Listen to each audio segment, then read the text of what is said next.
গোপন সংবাদের ভিত্তিতে আজ 6 সেপ্টেম্বর 2025 তারিখ শনিবার মধ্যরাত 1টায় কোস্টগার্ড বেস মোংলা কর্তৃক সুন্দরবনের পশুর নদী সংলগ্ন ছোট পদ্মাখাল এলাকায় একটি বিশেষ অভিযান পরিচালনা করা হয়। অভিযান চলাকালীন উক্ত এলাকায় কোস্টগার্ডের উপস্থিতি টের পেয়ে ডাকাতরা পালানোর চেষ্টা করে।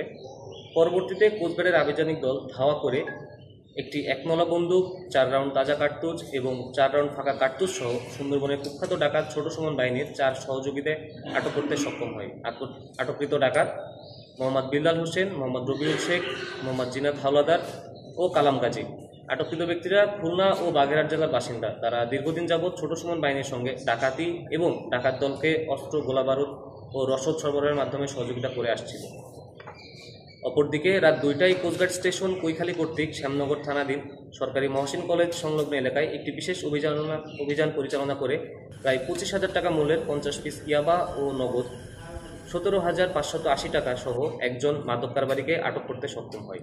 এছাড়াও ভোর 5টায় কোস্টগার্ড স্টেশন রূপসা, নৌবাহিনী ও পুলিশের সমন্বয়ে খুলনার লবণচারা থানাধীন সুইচগেট সংলগ্ন এলাকায় একটি বিশেষ অভিযান পরিচালনা করে 4টি দেশীয় অস্ত্র ও 6,400 টাকা মূল্যের 200 গ্রাম গাঁজা সহ একজন কিশোর গ্যাংয়ের সদস্যকে আটক করতে সক্ষম হয়।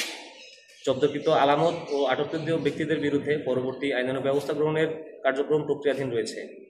দেশের উপকূলীয় এলাকা এবং সুন্দরবনকে মাদক ও দস্যুমুক্ত রাখতে বাংলাদেশ কোস্টগার্ড এ ধরনের অভিযান ভবিষ্যতে অব্যাহত রাখবে। ধন্যবাদ।